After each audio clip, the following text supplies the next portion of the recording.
ये कहानी है पाताल लोक की। वहाँ की साधिका कुरूपी बहुत गुस्से में इधर से उधर टहल रही थी। उसका चेहरा और भी ज़्यादा भयानक लग रहा था। उसके बाल बिखरे हुए थे। उसके सामने उसकी सेविकाएं हाथ बांधे हुए खड़ी थीं।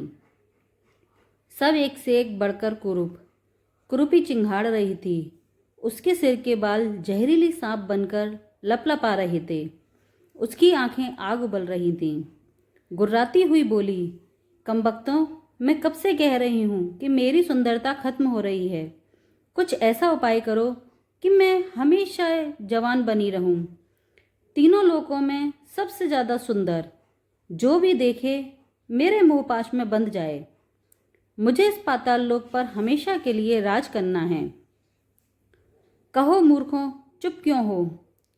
नहीं तो मैं एक एक को इस पवित्र पानी में जला दूंगी। तभी उनमें से एक बोला, महारानी, हमने बहुत से अघोरी मंत्रों के जब तब से एक आईना बनाया है। यह ऐसा जादुई आईना है जो कि किसी भी रूपवती स्त्री उसमें अपना मुंह देखेगी तो उसका सारा रूप यौवन आपको प्राप्त हो जाएगा और वह कुरूप हो जाएगी। वाह, कमाल कर दिया तुमने। अब जाओ और जल्दी से मृत्यु लोक में जाकर यह आईना किसी को दिखा दो और मेरा रूप यौवन वापस आ जाए। नहीं महारानी, यदि किसी को जबरदस्ती यह आईना दिखा दिया जाए तो यह आईना टूट जाएगा और तुम फिर यह आईना कभी भी काम नहीं कर पाएगा। इसे कोई सुंदरी खुद ब खुद देखे तभी यह काम करेगा। क्या कभी इसका जादू खत्म नहीं होगा? नहीं, पर तभी तक जब तक उस कुरूप कन्या को कोई दिल से चाहे और उससे शादी कर ले। सुहागरात के दिन इस आईने का सारा जादू उतर जाएगा। और आप फिर से ऐसा कहते हुए वह चुप हो गया। तभी कुरूपनी बोली, नहीं नहीं, ऐसा नहीं होगा। किसी भी कुरूप कन्या से कौन विवाह करना चाहेगा? कोई विवाह कर भी लेगा तो दिल से प्यार कौन करेगा? ऐसी कुरूप लड़की से कौन सुहागरात मनाएगा? पाताल लोक की रानी बड़ी प्रसन्न हो गई। जाओ और किसी खूबसूरत कन्या को इस जादू आईने को दिखा दो ताकि मैं चिरयौवन बन सकूं। पाताल लोक की सेविकाएं मृत्यु लोक में आ गईं। बंजारों का रूप रखकर कुछ श्रृंगार का सामान टोकरी में लेकर घूमने लगीं।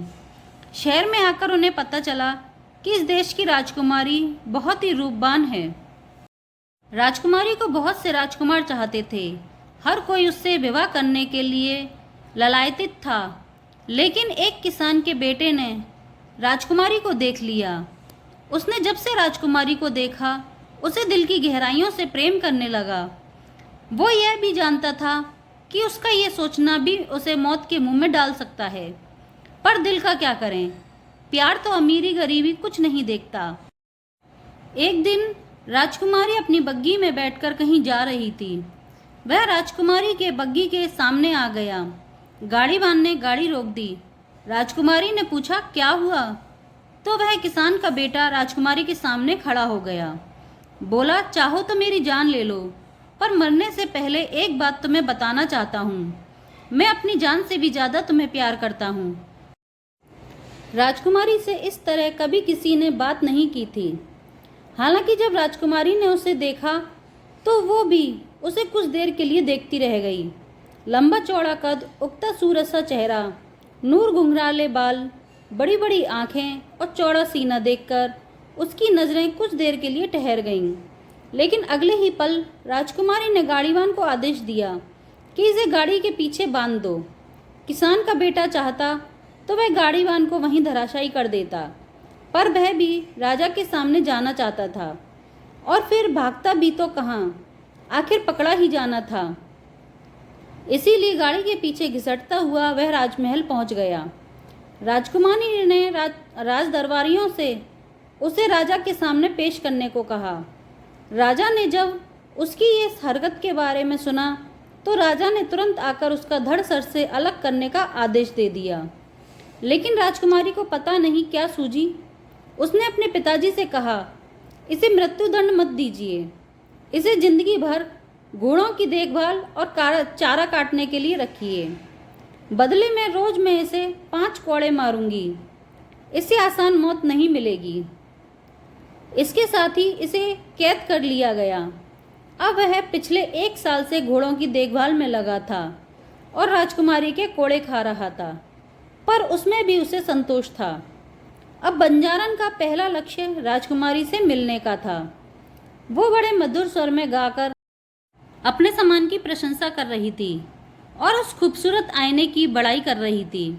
राजकुमारी को उस बंजारन की आवाज़ सुनाई दी। उसने अपनी सेविकाओं को आवाज़ दी कि जाओ उस बंजारन को यहाँ बुलाकर लाओ। सेविकाएं उस बंजारन को बुलाने चली गईं। वह राजमहल में पहुंची। उसने राजकुमारी के सामने अपना सारा सामान रखा, लेकिन आईना कपड़े से बांधकर अलग रखा हुआ था। राजकुमारी ने सारा सामान देखा और कुछ खरीद भी लिया। राजकुमारी ने उस कपड़े से बंधी हुई चीज की तरफ इशारा किया कि इसमें क्या है, इसे भी दिखाओ। तो बंजारन बोली, राजकुमारी जी, इसमें एक बहुत ही खूबसूरत आईना है, पर आप क्या करेंगी? आपके पास तो बहुत से होंगे। राजकुमारी ने जिद की कि दिखाओ, और बंजारन भी यही चाहती थी कि राजकुमारी स्वयं जिद करे। बंजारन ने आईना राजकुमारी को दिया। बोली, राजकुमारी जी, मैं चलती हूँ, बाद में आप देख लेना। राजकुमारी ने उसे कीमत दी और वह निकल गई। राजकुमारी ने कपड़ा हटाया। बहुत ही सुंदर आईना था।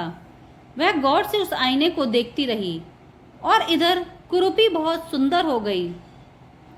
वह अपने सिंहासन पर बैठकर जोर जोर से हंसने लगी। उसके साथ ही उसकी सेविकाएं भी जोर जोर से हंस रही थीं। कुरूपी पहले से ज्यादा खूबसूरत हो गई। राजकुमारी ने जैसे जैसे आईना देखा, उसका चेहरा भयावह होने लगा। वो कुरूप हो गई। राजकुमारी अपना यह रूप देखकर चीखकर बेहोश हो गई। दासियां भी राजकुमारी को देखकर बहुत डर गईं। वे चीखती हुई महारानी के पास पहुंची और महारानी को सारा हाल कह सुनाया। राजा रानी दोनों के अपनी पुत्री का हाल देखकर डर गए। उस बंजारन की खोज होने लगी, पर वह तो इस लोक की ही नहीं थी। राजकुमारी अब अपने कमरे में बंद हो गई। वह अब किसी से नहीं मिलती थी। किसान के बेटे को कई दिन तक कोड़े नहीं लगे, तो उसने एक दासी से पूछा, आजकल राजकुमारी कहाँ है? तो दासी ने किसान के बेटे को सारा हाल कह सुनाया। किसान का बेटा बहुत दुखी हुआ। उसने दासी से कहा कि राजकुमारी से कहना वो अब भी उनको बहुत प्यार करता है। यदि मेरी जान देकर आप ठीक हो सकें तो मैं जान देने को भी तैयार हूँ। दासी ने सारा हाल राजकुमारी को सुनाया। राजकुमारी एक बीमार कुब्जा की तरह लग रही थी। उनकी कमर झुक गई, बाल बिल्कुल सफ़ेद, चेहरे पर असंख्य झुर्रियाँ। राजकुमारी ने दासी से कहा, इसे यहाँ लेकर आओ।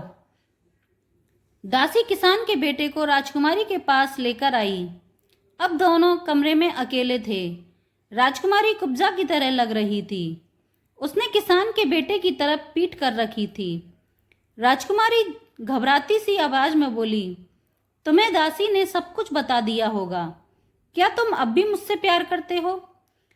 हाँ राजकुमारी, मैंने तुम्हें रूह से प्यार किया है, सिर्फ शरीर से नहीं। क्या तुम अब भी मुझसे शादी करना चाहोगे? मेरा ऐसा सौभाग्य कहाँ।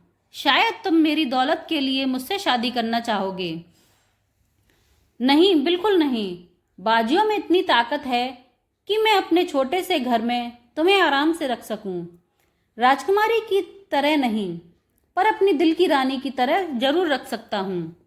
इतना कहते ही राजकुमारी उसकी तरफ पलटी। सच में वह बहुत डर गया, लेकिन अगले ही पल वह मुस्कुराते हुए बोला, हाँ, अब प्यार के साथ साथ तुम्हें हाथ पकड़कर बाहर भीतर भी ले जाना होगा। अब मैं तुमसे शादी करने को तैयार हूँ। राजकुमारी ने किसान के बेटे को वापस भेज दिया और अपने माता पिता के पास एक दासी को भेजा। राजा रानी राजकुमारी के पास आए तो पूछा कि बेटी, क्या बात है? राजकुमारी बोली, पिताजी, आपको मेरी शादी की चिंता है ना? आप जाइए और मेरी शादी की तैयारी कीजिए। राजा रानी दोनों आश्चर्यचकित रह गए। बोले, ऐसा कौन है बेटा? उसे मैं अपना राजपाट सब सौंप दूंगा। कौन है वो महान आदमी? राजकुमारी ने बताया कि वह किसान का बेटा मुझसे बहुत प्रेम करता है। उसे राजपाट कुछ भी नहीं चाहिए। वो मुझे अपने घर तो ले जाएगा। राजकुमारी की शादी की तैयारियां होने लगीं। शादी बड़े ही साधारण तरीके से हुई। राजा ने किसान के बेटे से निवेदन किया कि वो यहीं रहे, तो वह कुछ दिन रुककर बोला कि अब मैं वापस जाऊंगा। दोनों शादी करके खुश थे। दोनों सुहाग की सेज पर थे। राजकुमारी रो रही थी। किसान के बेटे ने उसे धीरज बंधाया। न जाने कब उसका प्यार जाग पड़ा। दोनों एक दूसरे में खो गए। सुबह का नज़ारा देखने लायक था। राजकुमारी के लिए यह नया जीवन था। वह पहले से जैसी रूपवान हो गई थी और उसका पति भी विस्मित था कि आखिर यह कैसे हुआ। सुहागरात के बाद राजकुमारी अपने पूर्व रूप में आ गई। जब सुबह उठकर माधव ने सबसे पहले राजकुमारी को देखा तो उसकी खुशी का ठिकाना ही ना रहा। उसने राजकुमारी को जोर से गले लगा लिया। राजकुमारी के उसके इस अनायास भाव को देखकर बड़ी विस्मित रह गई।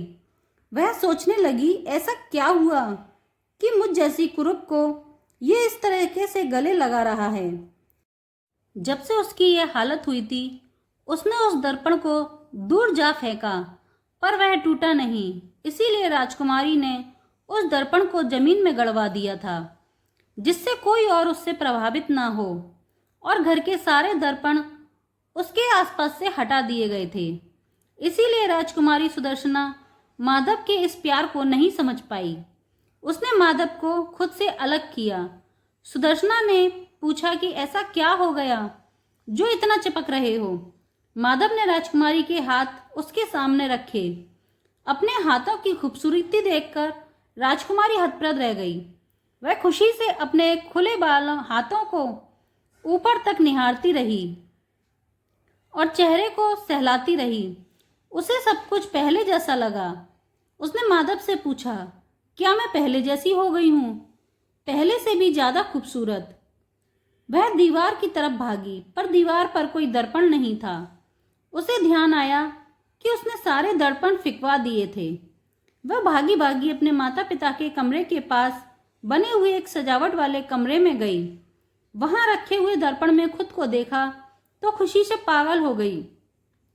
उसका रूप वापस आ गया था। वह जोर जोर से अपनी माँ को पुकारने लगी। उसके माता पिता जब वहां पर गए तो वो भी सब कुछ देखकर बहुत खुश हुए। किसी को समझ नहीं आ रहा था कि यह सब कैसे हुआ। उस शापित आईने से तो वह कुरूप हो गई थी, लेकिन माधव से शादी करने के बाद अपने आप ही पहले जैसे रूप में आ गई। उसका रहस्य कोई भी नहीं समझ पा रहा था। इधर कुरूपी ने पाताल लोक में हाहाकार मचा रखा था। इतना सुंदर रूप पाने के बाद वह फिर से विफल हो गई थी। उसका वह रूप चंद दिनों का मेहमान था।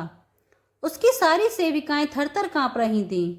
कुरूपी के सिर से निकलने वाले सांप क्रोध से फुकार रहे थे। वे दूर दूर तक जहर उगल रहे थे। वह क्रोध के मारे चिंघाड़ी, मुझे वह रूप फिर से चाहिए। जाओ पता करो कि उस राजकुमारी से किसने विवाह किया और दर्पण का पता लगाना। कुरूपी ने अपना अघोरी बुलाया। अघोरी को उस दर्पण का पता लगाने के लिए कहा। इधर राजकुमारी सुदर्शना को अपने पूर्व रूप में देखकर उसके माता पिता ने खुशी में एक बहुत बड़ा समारोह रखा, जिसमें राज्य के सभी गणमान्य व्यक्तियों को न्योता दिया गया। राजकुमारी अपने कमरे में गई। वहां माधव उदास बैठा था। उसका उतरा हुआ चेहरा देखकर राजकुमारी को बड़ा अजीब सा लगा। उसने माधव से पूछा, ऐसे उदास क्यों लग रहे हो? पिताजी ने हमारे लिए एक बहुत बड़े उत्सव का आयोजन किया है। क्या तुम्हें मेरे ठीक होने पर खुशी नहीं हुई? माधव राजकुमारी को बड़े गौर से देखता हुआ बोला, यह प्रश्न तुम मुझसे क्यों कर रही हो? मुझे नहीं लगता कि तुम्हारे ठीक होने की खुशी इस संसार में सबसे ज्यादा मुझसे ज्यादा किसी और को हुई होगी। तो फिर उदास क्यों हो?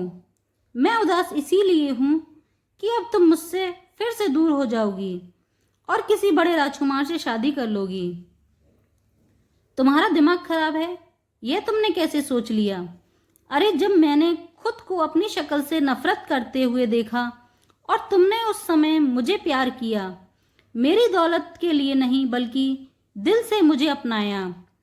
किसी के सामने मैं उस वक्त अपनी सारी दौलत भी रख देती। तुम मेरे रूप को देखकर कोई भी स्वीकार नहीं करता, और यदि किसी ने दौलत के लिए मुझसे शादी कर भी ली होती तो वह तुम जैसा प्यार मुझे कभी नहीं कर सकता था। राजकुमारी माधव को गले से लगा लेती है और बोल दी, मर भी गई तब भी मैं तुम्हारा प्यार का कर्ज कभी नहीं चुका पाऊंगी। माधव का ऊपरी भाग नंगा था। राजकुमारी की उंगलियां उसकी पीठ पर चल रही थीं। उसे माधव की पीठ पर कोड़ों के निशानों की छुअन साफ साफ दिख रही थी। वो माधव से बोली, माधव, मैंने तुम्हें इतनी यातना दी पर तुम्हारे चेहरे पर कभी कोई शिकन नहीं आई। हमेशा मेरे कोड़ों पर मुस्कुराते रहे। अब मैं चाहती हूँ कि तुम भी मुझे ऐसे ही निशान दो जो जिंदगी भर मुझे याद रहे। उसकी आंखों में आंसू थे जो माधव की चौड़ी पीठ को भिगो रहे थे। माधव ने सुदर्शना को अपने सीने से लगाया और उससे बोला, राजकुमारी, मैं हमेशा ऐसे ही तुम्हें प्यार करता रहूँगा।